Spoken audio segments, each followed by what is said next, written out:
Hey everyone, it's Beverly here, your friendly neighborhood sommelier, and welcome back to another edition of What I'm Drinking This Week.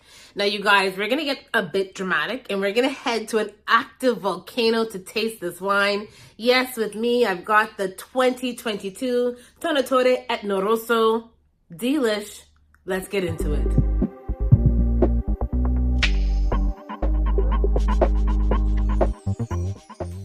If you haven't had a chance to explore Sicilian wines, Tornatore, honestly, is probably a really good place to start. They've got a straightforward way, approachable way of making wine, which really lets that basalt volcanic soil really shine. And that's what you want when you're tasting Sicily, specifically Mount Etna.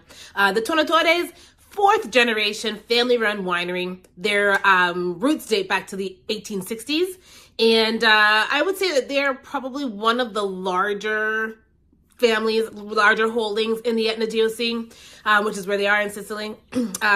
These guys are like hand harvested, berry selection, usually concrete and large oak in terms of aging. So truly about keeping that purity of what Etna really has to offer. Etna really is worth a deep dive. I'm serious. You know, it's Europe's tallest active volcano, and that's reason enough. And vineyards climb up to nearly 1,000 meters, and they're literally on lava slopes. And they've got a massive diurnal shift, sometimes up to 30 degrees Celsius, which is a major for a grape. I find what you're going to get is a great ripeness during the day, but then it retains its acidity in the evening because of that diurnal shift. And you know what? This is volcanic soil. And for me, any kind of volcanic soil, I find that the grapes that come from here really retain that acidity. So you've got a lot happening in this bottle, and for Tornatore being in the Etna DOC. Let's get back to Tornatore. All right, let's get into the 2022 Tornatore Etna Rosso, this wine. This wine for 2022, it is mostly Nerello Mascalese, as most Etna Rossos are, with a small percentage of Nerello Cappuccio in there.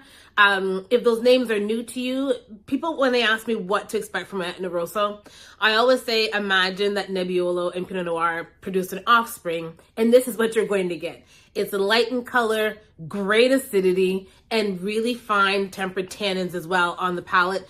This is, Etna Rosso is truly expressive of place. Like you, again, for me, volcanic, basalt soil, I get a lot of acidity, and I get that smokiness, acidity in this bottle. This wine, more about its production, it was hand harvested, berries selected on a table, then maceration happened, fermentation happened in concrete, and some more maceration in concrete, then aged in large oak barrels, and then it spent some time in bottle as well before release. Okay, so let's get into the wine. All right, I don't know if you can see this, but it is light in color. So it's a light ruby, with a bit of an interesting garnet rim around it on the nose. It's very expressive. On the nose, I'm getting a lot of cherry, raspberry, cassis, also black cherry. Yes, black cherry. Rose hip. Oh, this is very lovely. I want to just now go forward and try this on the palate.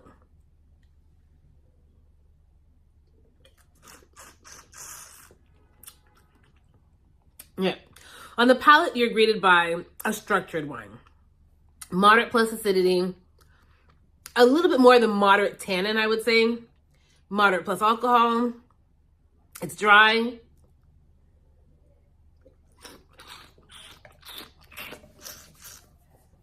Oh man. On the palate, those red berries come with you. But I'm getting some currant, prune on there. It's also, it's very herbaceous. That's spice.